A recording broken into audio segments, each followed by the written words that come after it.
তাইওয়ানের চারপাশের আকাশ ও সমুদ্র পথে প্রায় সামরিক মহড়া চালায় চীন।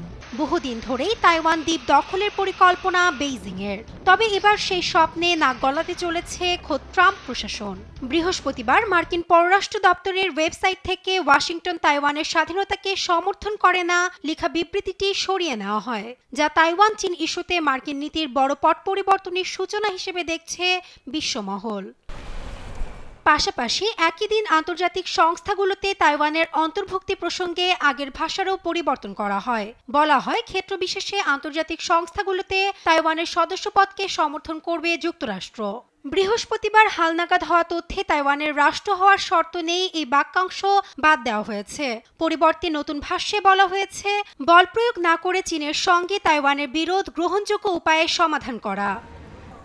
তবে এটিকে নিয়মিত হালনাগাদের অংশ হিসেবে দাবি ওয়াশিংটনের। একাধিক সংবাদপত্রকে দেয়া মার্কিন মুখপাত্রের বিবৃতি, আমেরিকা তার এক চীন নীতিতেই প্রতিশ্রুতিবদ্ধ।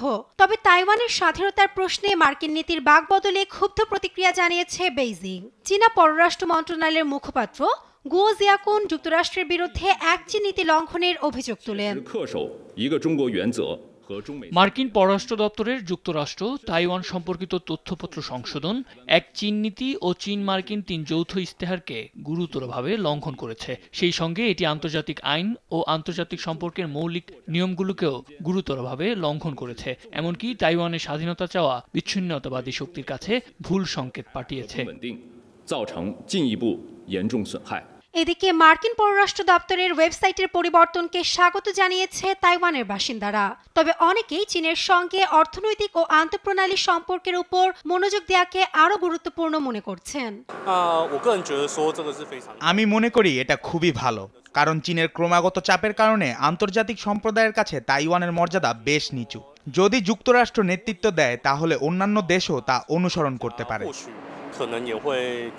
মার্কিন পররাষ্ট্র দপ্তর এই পরিবর্তনকে গুরুত্বহীন হিসেবে দেখানোর চেষ্টা করলেও এটি চীনের প্রতি ওয়াশিংটন তাইওয়ান সম্পর্কে নতুন বার্তা দিচ্ছে বলে মন্তব্য থিঙ্ক ট্যাঙ্ক ইউএস তাইওয়ান ওয়াচের সহ প্রতিষ্ঠাতা ইয়াং কোয়ান শুনের। জানান, এটি নিঃসন্দেহে একটি সাহসী পদক্ষেপ। যুক্তরাষ্ট্রের তাইওয়ান যুক্তরাষ্ট্র ও যুক্তরাষ্ট্র চীন সম্পর্কের শর্ত নির্ধারণের ক্ষমতা রয়েছে। মার্কিন প্রেসিডেন্ট ডোনাল্ড ট্রাম্পের হোয়াইট হাউসে দ্বিতীয় মেয়াদে শপথ নেওয়ার প্রায় ৩ সপ্তাহ পর মার্কিন পররাষ্ট্র দপ্তরের ওয়েবসাইটে এ তাৎপর্যপূর্ণ পরিবর্তন। নাসরিন আক্তার, নিউজ ডেস্ক, দেশ টিভি।